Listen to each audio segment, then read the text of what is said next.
Je suis Cyprien Delpuech, je suis responsable marketing et communication chez Funnyfox Iroba, qui est disponible depuis quelques jours, semaines en boutique. C'est un jeu de Johan Benvenuto, Alexandre Droit et Bertrand Roux, qui repose, donc c'est un jeu abstrait, qui repose sur des principes de majorité et de contrôle de territoire. Les joueurs ont 9 galets, 9 galets qui sont recto-verso, et dont toujours le recto et le verso fait toujours 10. Donc derrière un 8, il y aura toujours un 2, etc. etc. À son tour de jeu, on va poser un galet dans la zone de jeu. Il y a des cases de départ qui sont représentées par les cercles qui sont ici. Donc à son tour de jeu, on pose un galet, et là vous allez comprendre que le jeu emprunte des mécaniques du Sudoku, parce que désormais, plus personne pendant cette partie-là ne pourra poser un 2 dans la ligne, dans la colonne ou dans le jardin, donc la petite zone entourée de galets ici, pour toute la partie. Quand mon tour revient, mes prochains coups doivent être joués dans l'axe horizontal ou vertical d'un de mes galets. Donc plus on va poser, donc là je pourrais jouer comme ceci ou comme ceci, et plus on va poser de galets, plus on va s'ouvrir de possibilités pour la partie. Il ne reste plus qu'à comprendre pourquoi est-ce qu'on va poser certaines valeurs plus faibles ou certaines valeurs plus fortes. C'est parce qu'en fait, en fin de partie, on va décompter deux choses. La première chose, c'est qu'on va distribuer les carpes. Sur chaque tuile, il y a des petites carpes coilles. On va regarder toutes les cases adjacentes à chaque carpe. Et le joueur qui aura mis le moins de points en termes de valeur de ces galets remportera la carpe. Donc ça veut dire que si je viens de me positionner comme ça avec mon petit 1, je suis tout seul, je remporte la carpe. S'il y a un autre joueur qui vient comme ceci, hop là. Donc là, on a 4 contre 1. C'est le joueur noir qui récupère la carpe. On va distribuer les carpes comme ça.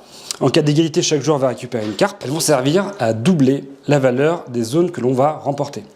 Parce que, contrairement aux carpes, on va regarder dans chaque jardin, donc je rappelle les petites zones entourées de galets, qui a le plus de points en valeur de galets additionnés. Donc c'est vraiment l'inverse de ce qu'on doit mettre autour des carpes.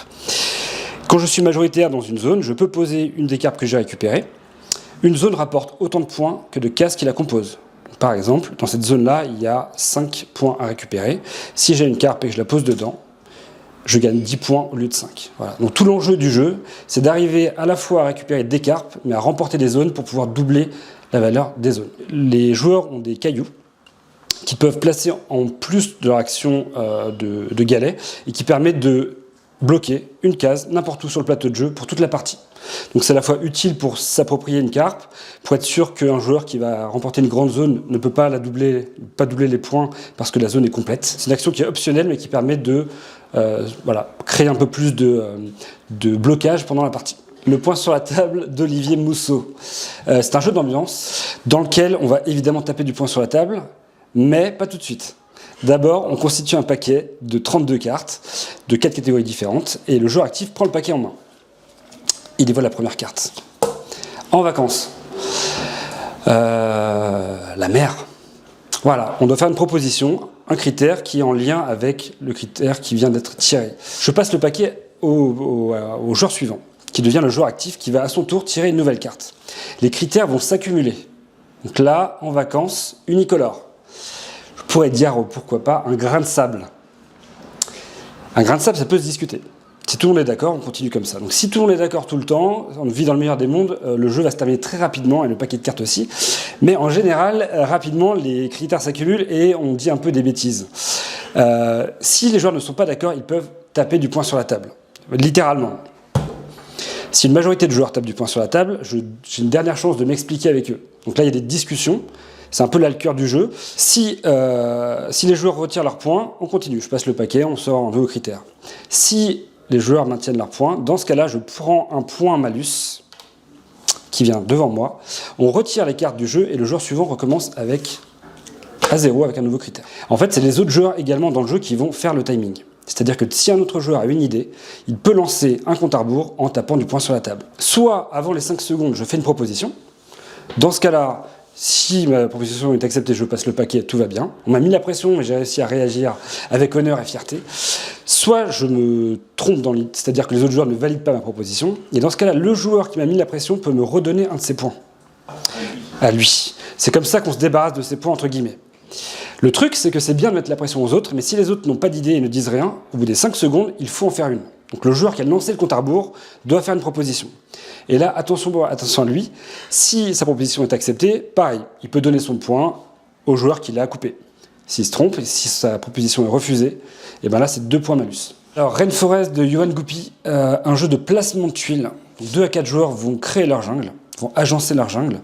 On a des plateaux personnels avec un animal totem pour chacun des joueurs. Donc là je vais prendre pour l'exemple le singe. Donc chaque joueur a son plateau personnel. On a un plateau central sur lequel il y a les 5 types de végétation qui vont nous permettre de créer notre jungle.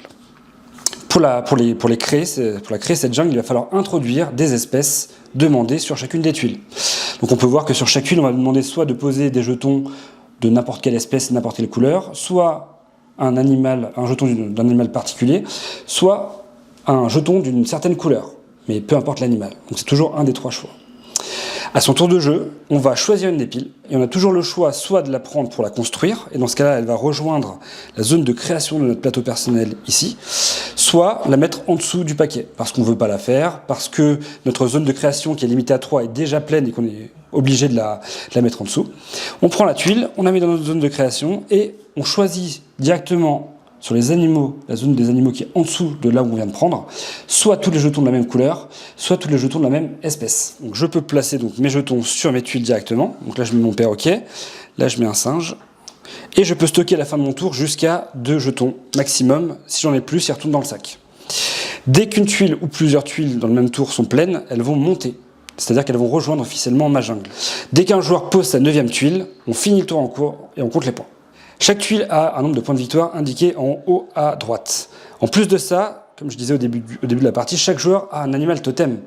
Ça signifie quoi? Ça signifie que si j'arrive à placer mon animal totem sur mes tuiles, pour chaque jeton où il y a mon animal, la tuile vaut 1 point de plus. Au-delà de la création des tuiles et des jungles, on a les jetons zones protégées qui ont été tirés au hasard en début de partie et qui vont nous pousser à connecter orthogonalement entre elles des tuiles de même végétation, de même couleur.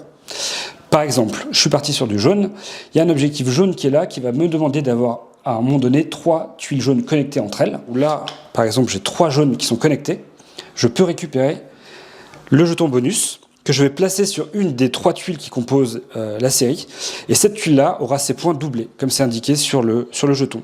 Donc évidemment, on va le mettre sur la tuile qui rapporte le plus de points, contre toute attente. On a également une autre manière de scorer, qui est au contraire des tuiles qui se connectent entre elles, de même couleur, qui va nous pousser à avoir les 5 couleurs différentes.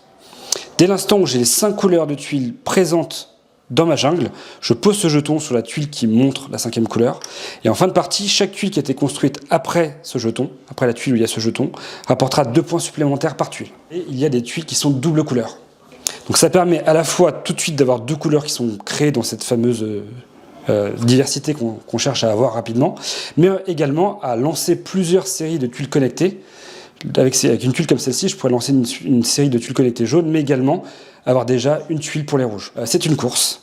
Il y a des choix techniques, et malgré le fait que le tour est très simple à jouer, c'est-à-dire je prends une tuile, je prends les jetons, même couleur ou même espèce, je construis, il y a des choix et il y a de l'adaptation à avoir. Donc là, c'est la fin d'année, c'est des jeux qui sont évidemment présentés à Cannes, mais il y a des nouvelles choses qui arrivent, notamment un jeu de Théo Rivière et de Yoann Goupy, donc l'auteur de Rainforest, qui s'appelle Nautilus Island. Voilà, et qui arrivera l'année prochaine, au printemps sûrement.